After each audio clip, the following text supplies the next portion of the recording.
নতুন করে আলোচনায় ভাসছেন ব্ল্যাক পিঙ্কের রোজ। যুক্তরাষ্ট্র থেকে মিলেছে এক চমকে দেয়া খবর। এমটিভি ভিডিও মিউজিক অ্যাওয়ার্ডসে ৮টি বিভাগে এককভাবে মনোনয়ন পেয়েছেন তিনি।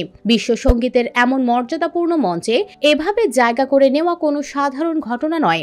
গানের দুনিয়ায় এক নতুন অধ্যায় লিখেছেন রোজ, আর সেই গল্পে মিশেছে বিস্ময়, আনন্দ আর হাজারো অনুরাগের উচ্ছ্বাস।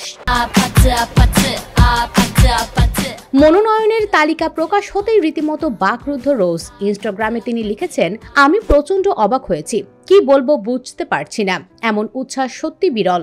বেস্ট পপ বিভাগে তার গান টক্সিক টিলদা অ্যান্ড জায়গা করে নিয়েছে সবচেয়ে প্রতিযোগিতাপূর্ণ তালিকায়। সঙ্গে আছে আরো 7টি বিভাগ: video of the year, song of the year, best collaboration, best direction সহ একের পর এক বড় নাম। রোজের এই জাদুকরী মুহূর্তে পাশে আছেন তার ব্ল্যাক পিঙ্ক সতীর্থরাও।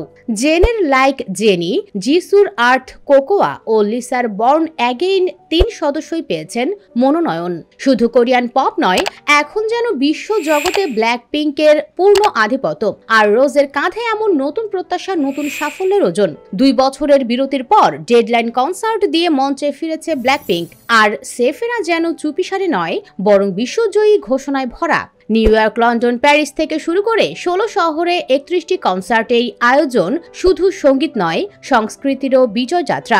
7 বছরের পথচলায় ব্ল্যাক পিঙ্ক যেন হয়ে উঠেছে গানের বাইরেও এক প্রতীক, আত্মবিশ্বাসের, সৃজনশীলতার আর সীমাহীন সম্ভাবনার।